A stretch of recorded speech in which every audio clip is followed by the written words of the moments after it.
नमस्कार दोस्तों, राम राम। ये रीट का पेपर है, ठीक है, और मेन का है। ये एग्ज़ाम लगी थी 2026 में। एग्ज़ाम डेट बता देता हूँ, 19/1/26, ठीक है, 19/1/26 है। ये पेपर में भी है 19/1/26, और आंसर की जारी की गई है वो है 9/3/26 है, ठीक है। अब इसमें क्या देखेंगे, इसमें ये लेवल 2 का है। इसमें सिर्फ हिंदी व्याकरण से संबंधित क्वेश्चन देखेंगे, ठीक है, जनरल हिंदी, यानी कि जो सबके काम की आती है, चाहे वो आरपीएससी से संबंधित हो, आरएसएसएमबी से संबंधित हो, अगर जिसके भी अगर सिलेबस में हिंदी व्याकरण है तो उन सभी के लिए काम का है, ठीक है। तो चलिए शुरू करते हैं। कुछ क्वेश्चन देख चुके हैं, कुछ क्वेश्चन देखेंगे। तो हर एक फैक्ट को, तथ्य को समझते हुए याद करते हुए चलें, और यही सबसे बेस्ट तरीका है, ठीक है। खुद से करने की कोशिश करें, खुद से ही याद करें।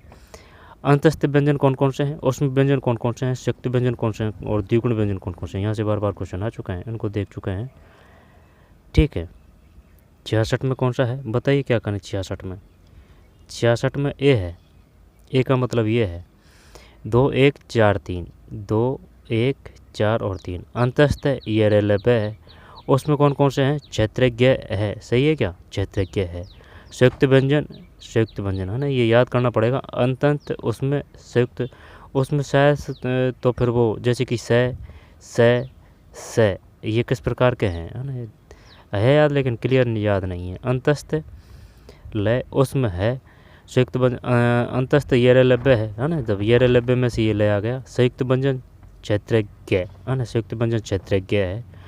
छः, जैसे कि छः त्रय गे, छः यही है ना, छः यही है। छः, ये छः छतरी वाला नहीं आएगा, क्षेत्रज्ञ है ना, ये तीनों है। संयुक्त व्यंजन कौन से हैं, क्षेत्रज्ञ, क्षेत्रज्ञ, क्षेत्रज्ञ। उसमें व्यंजन कौन कौन से हैं, उसमें व्यंजन है जैसे कि से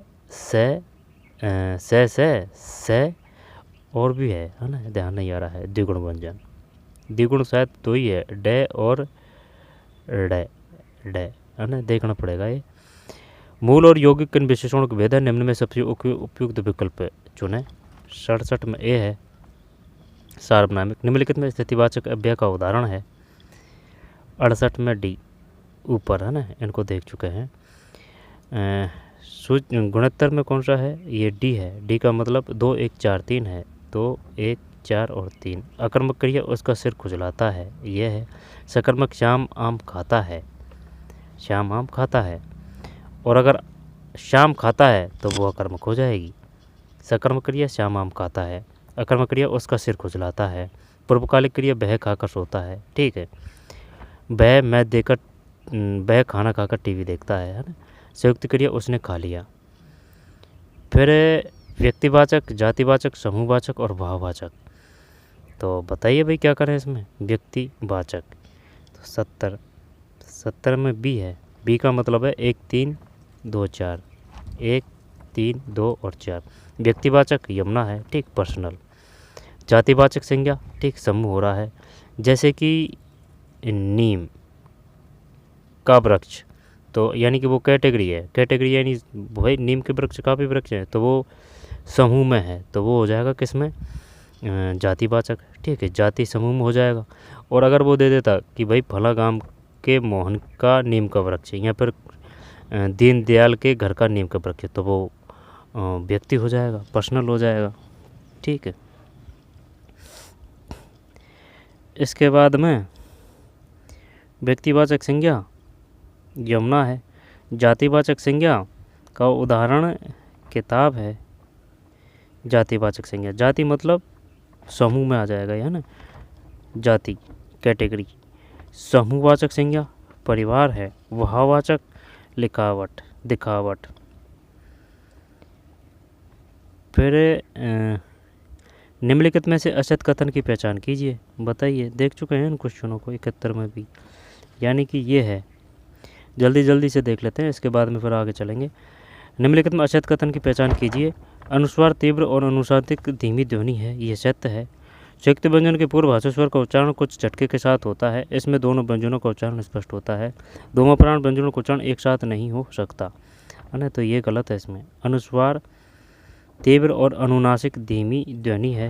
संयुक्त व्यंजन के पूर्व हर्ष स्वर का उच्चारण कुछ झटके के साथ होता है, जिससे दोनों व्यंजनों का उच्चारण स्पष्ट हो जाता है। दो महाप्राण व्यंजनों का उच्चारण एक साथ नहीं हो सकता। महाप्राण, अल्प प्राण।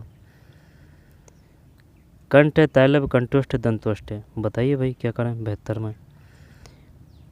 यानी दांत और होठ से कौन सा शब्द की उत्पत्ति हो रही है, यहाँ पर कौन सा शब्द बोला जा रहा है। 72 में सी का मतलब है 3 2 1 4। 3 2 1 और 4 है। कंठ ख और क, तैलव्य ज और ज है, कंठोष्ठ ओ और ओ है, दंतोष्ठ व है। दोबारा से कंठ है, कंठ है मतलब ख और क, यानी कि कंठ से है जो ध्वनि उत्पन्न होती है, यानी कि ये ख और ग कंठ से बोले जाते हैं। तालव्य से ये ज और झ बोले जा रहे हैं, तालव्य। कंठोष्ठ यानी कि कंठ और होठ, ओ और औ। दंतोष्ठ व, यानी कि दांत और ओठ है, ब में सिर्फ अपन ने दांत ये होठ किए थे, ब में होठ किया था, इसमें ये दांत प्लस होठ दे रहा है भाई। ब बोल के देख लीजिए, ब, लेकिन ये दांत मान रहा है इसमें। ठीक है भाई। वर्गानुसार हिंदी के स्पर्श व्यंजनों के उच्चारण स्थान का सही क्रम है। बताइए क्या करें। वर्गानुसार हिंदी के स्पर्श व्यंजनों के क्या करें भाई इसमें। वर्गानुसार हिंदी के स्पर्श व्यंजनों के उच्चारण स्थान का सही क्रम है। तो फिर इसमें 73 में सी है। स्पर्श व्यंजन कौन कौन से हैं। जब कंठ के बाद में बी तालु, मूर्धा, फिर दंत और ये फिर ओठ है। यानी कि कंठ तालु, जैसे कि ये अपना मुँह है, जैसे कि ऐसे देख लेते हैं। ठीक है। ये शुरुआत में होठ है, होठ के बाद में जस्ट में दांत है, दांतों के जस्ट ऊपर में जो होता है ना, वो होता है कौन सा, मूर्धा है वो। मूर्धा से जस्ट, यानी कि ये जो अपनी जिह्वा है ना, जिह्वा के जस्ट ऊपर वो होता है ताड़ुआ। ठीक है, ताड़ुआ यानी कि अपनी खोपड़ी के बीचों बीच है ना, यानी कि जो जीभ है उसके जस्ट ऊपर ताड़ुआ। और फिर ये कंठ है। तो कंठ के बाद में तालव्य, फिर मूर्धा, दंत, ओष्ठ है। निम्नलिखित में से कौन सा कथन अशक्त है। बताइए भाई क्या करें। 74 में बी है, यानी बी और सी, इनको हटा देते हैं। बी और सी अशक्त है। जिसके खंड न हो सके उस मूल ध्वनि को वर्ण कहते हैं। ठीक है, सबसे छोटी इकाई वर्ण है। स्वरों का उच्चारण स्वतंत्रता से होता है। स्वरों का उच्चारण, स्वर कौन कितने हैं, 12 है। ए आई यू ए ओ अंग है। व्यंजन स्वर की सहायता के बिना नहीं बोले जा सकते। व्यंजन स्वर की सहायता के बिना, व्यंजन कौन से हैं, जैसे के गहने, चे जेने, ते दे देने, ठीक है, टे डे देने है ना, ऐसे व्यंजन स्वर की सहायता के बिना नहीं बोले जा सकते हैं। स्वरों का उच्चारण स्वतंत्रता से होता है। व्यंजन स्वर की सहायता के बिना नहीं बोले जा सकते हैं। ठीक है, ध्यान रखना इन बातों को। जिसके खंड न हो सके उस ध्वनि को वर्ण कहते हैं। आगे चलते हैं। निम्नलिखित में कौन से शब्द स्त्रीलिंग है। जब ये देख चुके हैं, जब इसमें 75 में डी है, शब्द स्त्रीलिंग है, यानी कि संतान और सवारी, यानी संतान होती है, होती प्रयोग के लिए संतान होती है या होती है। ठीक है, फिर सवारी होती है या सवारी होती है, तो संतान और सवारी, यह है स्त्रीलिंग। भेद और उदाहरण, तो फिर बताइए क्या करें इसमें। सामान्य वर्तमान, तत्कालिक वर्तमान, संदिग्ध वर्तमान, संभाव्य वर्तमान। 76 में ए है। ए का मतलब है 2 1 4 3। ठीक है, 2 2 1 4 और 3। सामान्य वर्तमान का उदाहरण है वह देखता है। तत्कालिक वर्तमान वह जा रहा है। संदिग्ध वर्तमान वह पढ़ता होगा। संभाव्य वर्तमान वह लौटा हो। ठीक, संभाव्य का है वह लौटा हो। संदिग्ध वह पढ़ता होगा। तत्कालिक वह जा रहा है ना, ING कंटिन्यूस। सामान्य वर्तमान वह देखता है। फिर वह जन्म का भिखारी है। इस वाक्य में का किस कारक की व्यक्ति कर्ता ने कर्म को कर्ण से द्वारा संप्रदान के लिए अपदान से अलग होने कर्तव्य अधिकरण में पर भी संबोधन है रहे हो। ठीक है। और संबंध में वो भी आता है काके की रारेरी, काके की रारेरी। व्यंजनों का विकारी इस वाक्य में का किस कारक की विभक्ति है? 77 ए संबंध है। संबंध में काके की रारेरी आता है। निम्न में कौन सा विकल्प सही नहीं है? निम्न में सबसे उपयुक्त विकल्प चुना है। चीर, चीर है ना, बड़ी मात्रा आएगी 78 में। हाँ चीर ही है, सही नहीं है, ये नहीं है। चीड़ एक वृक्ष, चूड़ चोटी, ये नाम ध्यान रखना भाई। चूड़ किसे कहते हैं? चूड़, जैसे कि छोटी मात्रा ऊ की, बड़ी मात्रा ऊ की। चूड़ चोटी, चूड़ चोटी। चीड़ एक वृक्ष है, चूड़ शीतल है। चीड़ एक वृक्ष, चूड़ चोटी, चूड़ चोटी, चूड़ चोटी, चूड़ शीतल। ठीक है, चूड़ शीतल ये तो पता है, लेकिन ये नहीं जानते भाई चूड़ किसको बोलते हैं, चोटी को, चूड़ शीतल। इनमें से कौन सा युग्म हो सकता है? निम्न में सबसे उपयुक्त विकल्प चुने, बताइए। 79 यानी कि डी। डी का मतलब ये है असंगत है, हटा देते हैं इसको। जो प्रमाण से सिद्ध न हो अप्रमेय, जिसे वाणी द्वारा न कहा जा सके अनिर्वचनीय, जो वेदाएं तोड़ा न जा सके अवैध है। जो वाणी से सिद्ध न हो अप्रमाणिक है ना, जो प्रमाण से, अप्रमेय है इसमें। अगर वो अप्रमाणिक दे देता तो फिर भाई ऑप्शन में अगर ये अप्रमेय है ठीक है, और अगर अप्रमाणिक दे देता तो फिर क्या करता?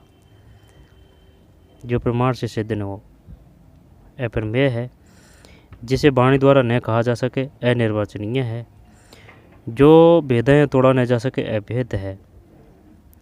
निम्नलिखित शब्दों में इंद्र, किरण, जल, चोर, पृथ्वी के पर्यायवाची चुनकर इसी क्रम में व्यवस्थित कीजिए। 80 में सी है। इंद्र का वासव है, ठीक है। फिर किरण का अंशु है, जल का तो है, बारी तो है। फिर चोर का मोसक, पृथ्वी का उर्वी है। इसके बाद में इनमें से किन वाक्यों में पुरुषवाचक सर्वनाम का प्रयोग हुआ है ना, इनको देख चुके हैं। आगे चलते हैं। कर्ता, कर्म, करण, संप्रदान, अपादान। निम्न में कर्मवाच्य के उदाहरण है, ठीक, कर्मवाच्य के उदाहरण है। इनमें से सत कथन की पहचान की। एकत्र, ग्राम, कुस्सा, ऊपरी शब्दों के विलोम चुनकर। ग्राम, कुस्सा, ऊपरी, ठीक है। तत्सम, तद्भव, ताज़ा। फिर इनमें से अज के अर्थ को द्योतिक करें। अज के अर्थ है ना बकरा, बकरी। फिर और ये दशरथ के पिता भी हैं। फिर भय, त्रास, वेदना, व्यथा है ना, देख चुके हैं। शोतक देख चुके हैं। नियुपसर्ग से निर्मित शब्द है। फिर निम्नलिखित में कौन सा शब्द शुद्ध है? निम्न में कौन से शब्द अशुद्ध है? कौन से वाक्य अशुद्ध है? सारे देश में रोष प्रकट किया गया। इनमें से कौन से वाक्य शुद्ध हैं? फिर विधिवाचक वाक्य रूपांतर निम्नलिखित निषेधवाचक वाक्य का सही क्रम क्या है? अपने देश के लिए पहले आएगा। अपने देश के लिए कौन भारतीय अपनी जान न देगा। फिर ये निम्नलिखित में असत्य कथन की पहचान कीजिए। असत्य कथन बताइए भाई। 99 में क्या है? 99 में क्या है? 99 में सी है। सी का मतलब बी और सी है। बी और सी, बी और सी। निम्नलिखित में असत्य कथन की पहचान कीजिए। ए के साथ ई आने पर असत्य ने, तो फिर छोड़ देते हैं इनको। दो सजातीय स्वरों के मेल पर दोनों के बदले स्वर्ण दीर्घ स्वर हो जाते हैं। दो सजातीय स्वरों के मेल पर दोनों के बदले स्वर्ण दीर्घ हो जाता है। किसी वर्ण के प्रथम अक्षर से परे कोई अनुनासिक वर्ण हो तो प्रथम वर्ण के बदले, ठीक है, जैसे कि ए प्लस ए आ है ना, वो बड़ी बात है ये। दो सजातीय स्वरों के मेल पर दोनों के बदले सवर्ण दीर्घ स्वर हो जाता है। किसी वर्ण के प्रथम अक्षर से परे कोई अनुनासिक वर्ण हो तो प्रथम वर्ण के बदले उसी वर्ग का अनुनासिक वर्ण हो जाता है। छः के पूर्ण स्वर को छः के बदले छः, छः यानी आधा, छः और छः हो जाता है। कर्म तत्पुरुष, कर्ण तत्पुरुष, बताइए क्या करें इसमें। आशा, तत्, नीति युक्त, सौ में ये है, यानी कि आशा तत् एक, आशा तत् के बाद में है नीति युक्त, या आशा तत् का मतलब है कर्म तत्पुरुष। फिर नीति युक्त, नीति युक्त के बाद में संप्रदान तत्पुरुष का उदाहरण है विद्यालय। कर्ता ने कर्म को कर्ण से द्वारा संप्रदान के लिए अपदान से अलग होने कर्तम अधिकरण में पर भी संबोधन है अरे ओ। तो फिर विद्यालय अपदान तत्पुरुष, जब इसका हो जाएगा बी, कामचोर। ठीक, 100 में कामचोर। फिर अधिकरण तत्पुरुष मैं पर भी, तो इसमें है ए, गृह में, है ना, गृह में प्रवेश। अव्ययभाव तत्पुरुष कर्मधारय द्विगु द्वंद्व के निम्नलिखित उदाहरण है ना। अब बताइए भाई, अभी ये नए क्वेश्चन आ रहे हैं, उनको देख चुके हैं, दूसरा वीडियो में है वो सब आंसर वगैरह आ रही है। अव्ययभाव तत्पुरुष कर्मधारय द्विगु, है ना, द्विगु संख्यावाचक, द्वंद्व माता च पिता च। तत्पुरुष के वो हैं, तत्पुरुष के कितने हैं, जैसे कि कर्ता ने कर्म को कर्ण से द्वारा के अर्थ में प्रयोग होता है, संप्रदान के लिए के अर्थ में, अपादान के अलग होने के अर्थ में, फिर अधिकरण में पर भी संबंध नहीं रहे हो, संबंध में का के की रारे आता है, का के की रारे आता है। पता है क्या करें, जब अव्ययभाव तत्पुरुष कर्मधारय द्विगु द्वंद्व निम्नलिखित उदाहरणों पहचान कर इसी क्रम से व्यवस्थित कीजिए। तो फिर अव्ययभाव यानी कि नो चेंज, नवजात, अन्न जल, वागदत्त, नवरत्न, अध्यात्म, अध्यात्म द्विगु संख्यावाचक देखते हैं, नव, अध्यात्म, बाघ, नवरत्न, नवरत्न, हाँ नवरत्न यही कर देते हैं। तो ये जो द्विगु है ना, इसमें ई करते हैं, ई दो में है, ये हटा देते हैं। द्वंद्व माता च पिता च, जब ये आ जाएगा ना, ये अन्न जल लास्ट में, अन्न जल लास्ट में, तो क्या बी है इसमें 101 में, हाँ 101 में बी है। ठीक है, दोबारा से देखते हैं। अव्ययभाव तत्पुरुष कर्मधारय द्विगु द्वंद्व के निम्नलिखित उदाहरणों को पहचान कर इसी क्रम में ही व्यवस्थित करें। जब अध्यात्म एक, ठीक, ये किसका है अध्यात्म उदाहरण, अव्ययभाव का है, यानी कि नो चेंज। फिर सी तत्पुरुष वागदत्त, ये वागदत्त है जो तत्पुरुष का है। कर्मधारय ये नवजात का है, कर्मधारय नहीं कैटेगरी दिखाता है भैया ना, नवजात, कर्मधारय नवजात, नव, नव द्विगु संख्यावाचक है। नवरत्न, द्वंद्व में माता च पिता च, है ना, अन्न जल।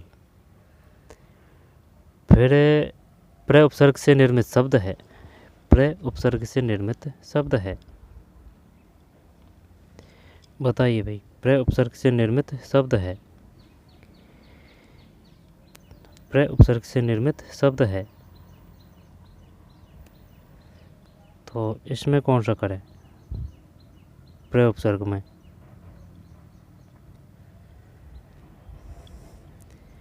प्रत्यक्ष, प्रत्यक्ष, प्रति है ना, इसको तो भूल जा, प्रख्यात है ना, इसको देखते हैं, प्रत्यु है ना, इसको भी भूल जा, प्रत्यक्ष, प्रत्यक्ष, अब ए करें या बी करें, प्रख्यात, प्रख्यात, प्रख्यात, प्रख्यात, प्रख्यात, और प्रत्यक्ष भी करें क्या इसमें, 102 भी, हाँ सही है, प्रख्यात। ठीक है, जैसे कि प्र प्लस ख्यात, प्रख्यात भी है। निम्नलिखित में असंगत युग्म की पहचान कीजिए, निम्न सबसे उपयुक्त विकल्प चुनें। जब निम्नलिखित में असंगत युग्म की पहचान कीजिए, निम्न सबसे उपयुक्त विकल्प चुनें। तो फिर असंगत युग्म की पहचान कीजिए, तो ऐसे करते हैं, अप्रत्यय कौन सा में है, अप्रत्यय घोषणा, अन प्रत्यय कर्दन, अना प्रत्यय वासना, ई प्रत्यय वली। 103 में ए। असंगत युग्म पहचान के निम्न में सबसे उपयुक्त विकल्प चुना, ये है भाई, इसमें निम्न में असंगत युग्म की पहचान कीजिए। ठीक, 103 में ए है, असंगत युग्म की पहचान कीजिए। ठीक है, जबकि कर्दन में कौन सा प्रत्यय है, अन, वासना, वासना, वासना है ना, आना है, ऑप्शन में वो ये भी दे सकता है, ए ना, वासना, वासना, वासना, वासना, अना, अना, है ना, वैली। ठीक, ई है, बली, ई, वासना, अना, क्रदन, अन, घोषणा, ये गलत है। 103 के बाद में 4, जब ये तो कर देंगे ना, हंसपद तो ये है, अगर हंसपद ये है तो डी में अगर 1 है तो डी में 2 में है भाई 1। और देखते हैं, तो फिर सर्पाकार, ये जो सर्पाकार वाला है ना, तो इसको इसमें कर देते हैं, तो ए में अगर 2 है, ए में अगर 2 है और डी में अगर 1 है, डी में अगर 1 है, हाँ तो सी 104 में सी। देखते हैं अब 2 2 3 4 1 है, 2 3 4 1 है। सर्पाकार कोष्टक ये हो गया। अपूर्ण सूचक है भाई, एक्स एक्स एक्स, ये पढ़ा नहीं। अपूर्ण सूचक वो तो पता है, डॉट लिख देते हैं जैसे कि फुल स्टॉप लगा देते हैं वो शॉर्टकट में, लेकिन एक्स एक्स कर रखा है इसने। अपूर्ण सूचक डैश डैश डैश। पुनरुक्ति सूचक है ना, ये तो पुनरुक्ति है, ज्यों का त्यों लिख देते हैं। 66 99 और वो एक भी दे देता है, बात को ज्यों की त्यों लिखी जाती है। जो कथन को जो ज्यों का त्यों लिखा जाता है वो 66 99। बात जो कही जाती है वो एक कथन कारण होते हैं ना वो। अंशपद ये है, जैसे कि त्रुटि होगी, कुछ शब्द को भूल चुके हैं तो इस प्रकार से ऊपर लिख के यहाँ वो लिखी जाती है।